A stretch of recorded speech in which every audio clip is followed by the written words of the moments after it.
Do you mind telling me what it is that what's the mission here? What's the Well, there's a lot of goals within the Occupy movement. We are, of course, part of the Occupy movement here at Occupy Freedom Plaza. I guess if I had to narrow it down, and this is my personal opinion, this is me speaking. I don't speak for Occupy. Nobody speaks for Occupy. It's a leaderless, consensus-based, non-hierarchical movement. But to make the changes that we need, the first thing we have to do is get the big money out of politics. The Supreme Court in 2010, in the decision Citizens United versus the FEC, said corporations are people. They've also said that money is free speech. And with the advent of super PACs, that takes a cap off campaign donations. So basically, when you combine those three things, it's saying America's up for sale to the highest bidder. Who's got the money to buy America? Corporations like Bank of America, Wells Fargo, Lockheed Martin, GE, Halliburton, Monsanto's the most evil corporation on the entire planet. And it sets a horrible precedent. We're in our nation's capital, and there's a saying here, taxation without representation, but that no longer applies to just our nation's capital. That applies to everybody across the entire United States, because the people are no longer being represented. This is no longer a country of the people, by the people, and for the people. Corporate influence has taken over, and that's who our politicians are working for. Somewhere along the way, they forgot they work for us. And the Occupy movement is here to say, hey, you do work for us, remember? Corporations are not people, we're the people, and we demand that you do your jobs. If not, we'll get somebody else.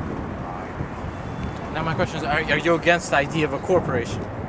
No, absolutely not. I'm not against corporations simply for the sake of being against corporations. They do employ lots and lots of people.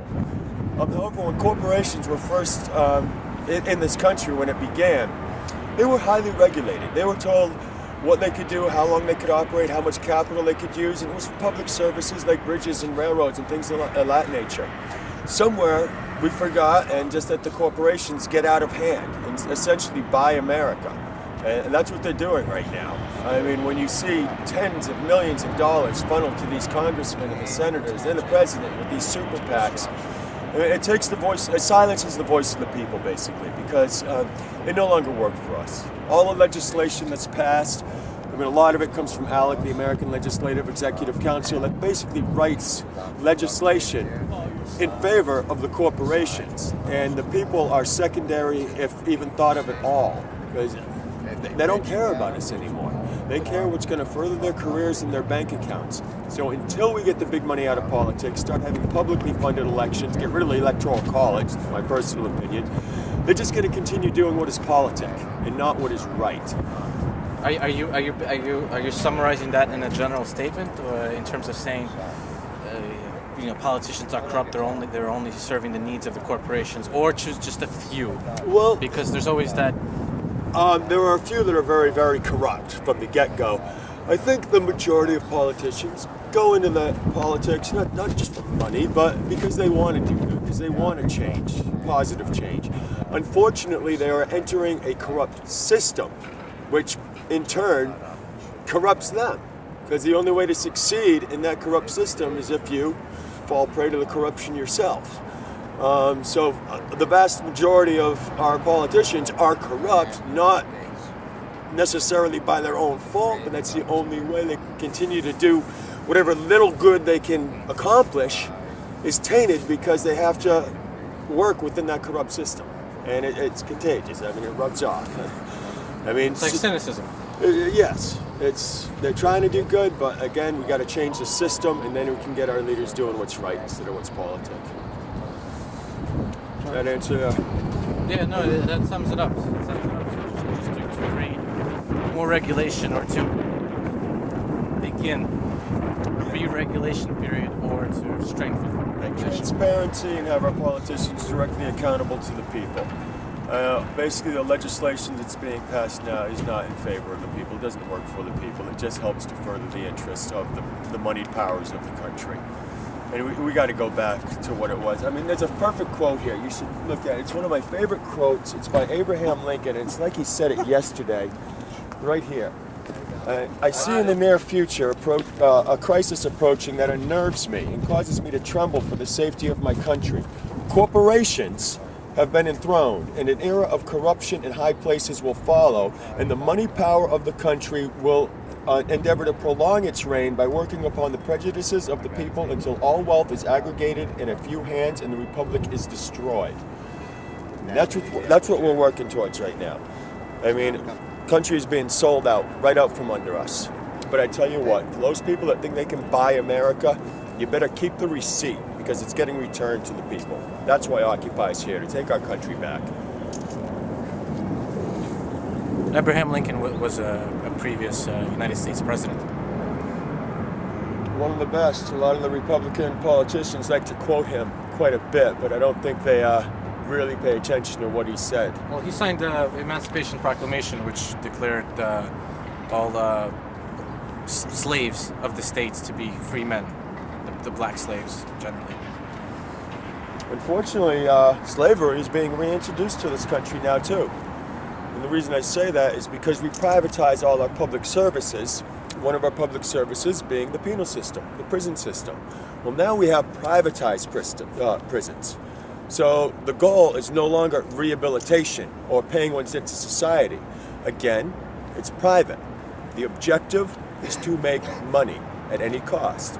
So they want to keep non-violent offenders in there, they want to keep them in there longer, and they put them in horrid conditions. The health care, the food, I mean, it's the bottom line. They want to cut expenses as much as they possibly can so they can make as much money, and the people suffer as a result. You don't care about prisoners? How about our health care system?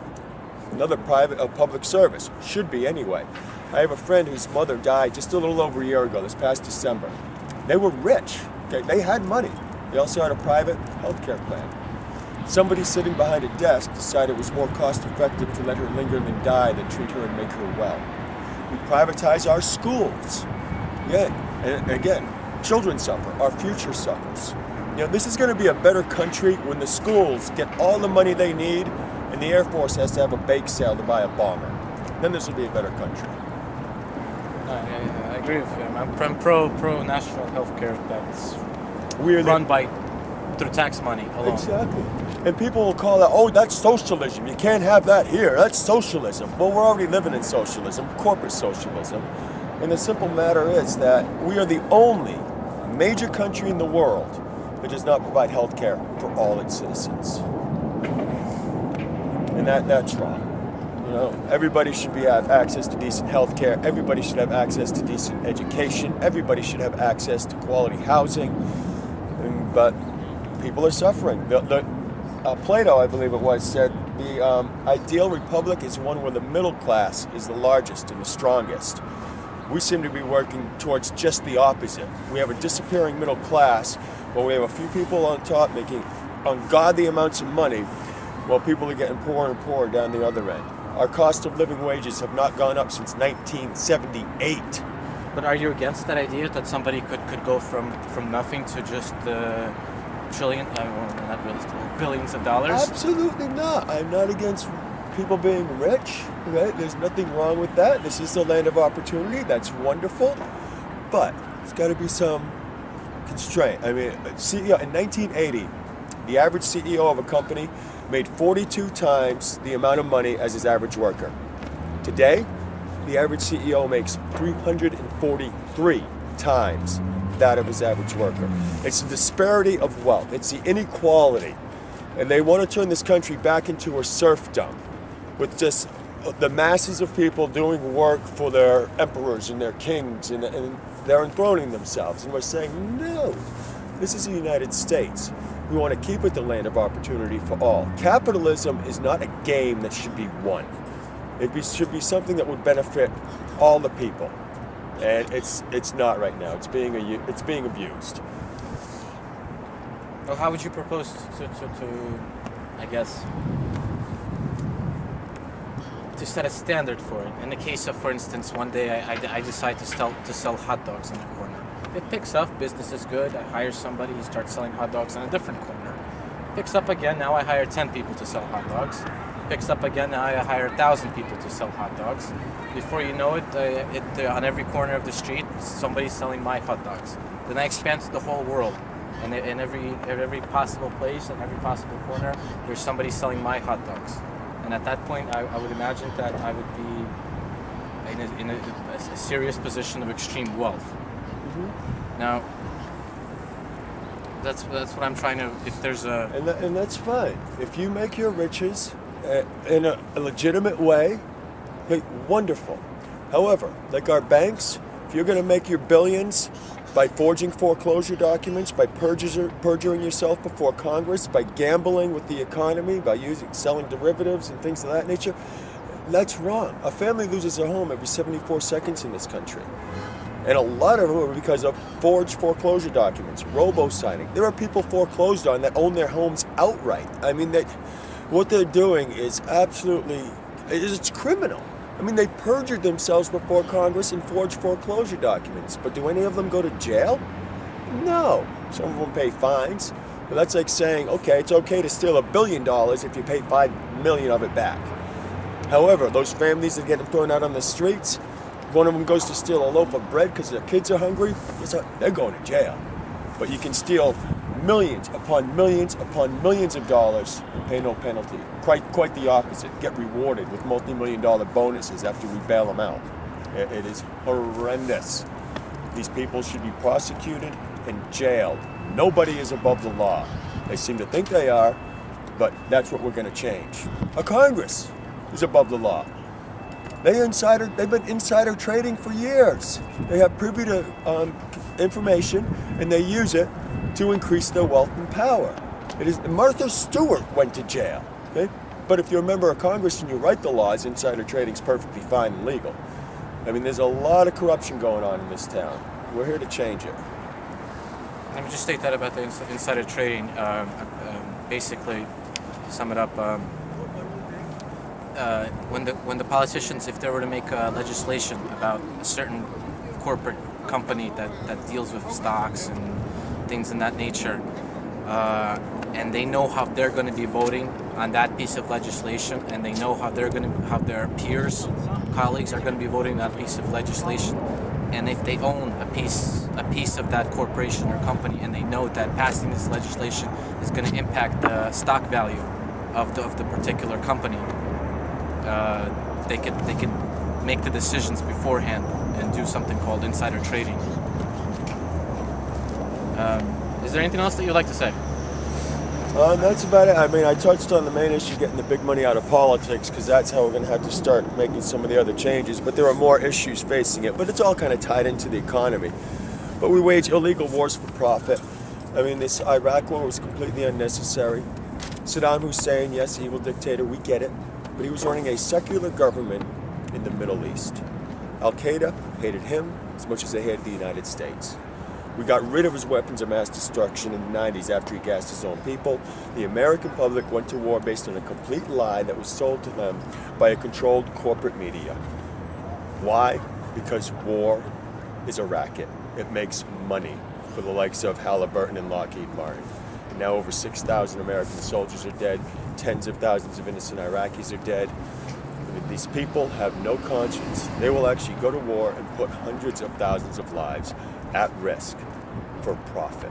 And how much money does one person need? Again, I'm not against people being rich, but how much is enough? Can these people fly G5s instead of G6s while they're throwing people out of their homes, while they're stealing money, while they're sucking the life out of our economy? I mean, it's horrendous. Greed is not just a sin, it is a disease. And some of these folks have it bad. Occupy's the cure. There's another good saying, not sure who it's by too, but a lot of people come by, Occupy, oh, get a job, oh, look at these tents, oh, it's unaesthetic, it doesn't look pretty. Well, you know what? So what if it doesn't look pretty? Dissent is like medicine. Its value is not in its taste, but in its effects. And people thought Occupy was just going to die out after a few months. But we're going to hold this space in our nation's capital until this spring. And it's going to be an American spring. And people are waking up every single day to this movement. And what we're going to have to do is reach a critical mass of people where enough people will turn off that idiot box, that television, quit buying the corporate media lies, and realize what's going on and find out the truth and come talk and engage in civil discourse and education and exchanging ideas, because that scares the hell out of the people in that building and over in the White House. They don't want people getting informed. They don't want people getting educated. They want to keep America complacent, indifferent, and apathetic so they can just continue business as usual. Well, that's changing. People call this a revolution or a movement. I call it an awakening, because that's what's happening right now. People are waking up to the criminal activity that's been going on for years. And we're saying, you know what? We've had enough. No more. Putting an end to it. We're taking our country back. Now, what can a person do that can't get themselves to, let's say, here, Washington, D.C.? Plenty of things they can do. Go on the internet. Go to the Occupy websites. They have plenty of links to educate yourself. Share that information with your friends, with your family, with your co-workers, because information is power. And that's what we're getting right now. You can always, of course, donate, because we need money to keep these camps going as well. So you don't have to come out here and pitch a tent. There's plenty of ways you can help. But most important, another thing I would do is close your accounts. If you have an account with Bank of America, with Wells Fargo, with JP Morgan Chase, with Citigroup, with SunTrust, close your accounts with the criminals. You're better off banking with Don Corleone. He's a lot more honest. Where do you put your money? A local community bank or a credit union.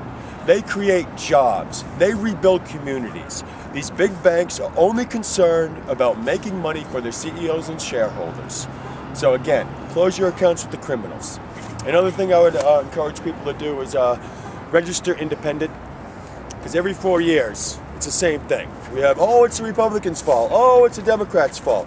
And we have a nation divided while the people raping, pillaging, and stealing from us looking down and laughing at us because we're a nation divided. So you know what? Forget the two-party system. Register independent. Let's vote for people and not for parties. So just basically, just for a person to just voice their opinion on a website, to just sign somewhere or just to say that they support it is enough for somebody to do. I encourage people to do whatever they can as much as they can. Obviously, some people can do more than others. Well, I understand that, but that would make a difference. Yes, there's websites you can go to right now. I know there's a congressional, we're trying to change a constitution, actually, a constitutional amendment to repeal Citizens United versus the FEC. That says corporations are people. Absolutely absurd. But that decision was made by our Supreme Court, which itself has become nothing more than a commodity for sale to the highest bidder. I mean, it's shameful. Well, personally, I didn't think that they did not consider that problem. They had maybe different motives for it. The motives were money. Again, it's greed. There's a lot happening with this country. And people drive by saying the Occupy, oh, you bunch of communists, you hate America, why don't you just leave? Well, you know what? I don't hate America. I love America. Okay? But I don't love America like a 6-year-old loves their mother. 6-year-old looks at mom, she's it, man. She can do no wrong. I love you, mommy. Whatever you say goes. You are right about everything. I love America, but I love America honestly enough to realize when she's making some grave mistakes, which she's doing right now. And I love America enough to stand up and say, you know what? I'm going to be somebody and I'm going to help correct those mistakes and get us back to being great again and not going down a road of corruption that's all about money for a few at the expense of the many. We're not going to turn this country back into a serfdom. No way, no how. We're taking the country back. I know I've said that a few times, but that's why I'm here.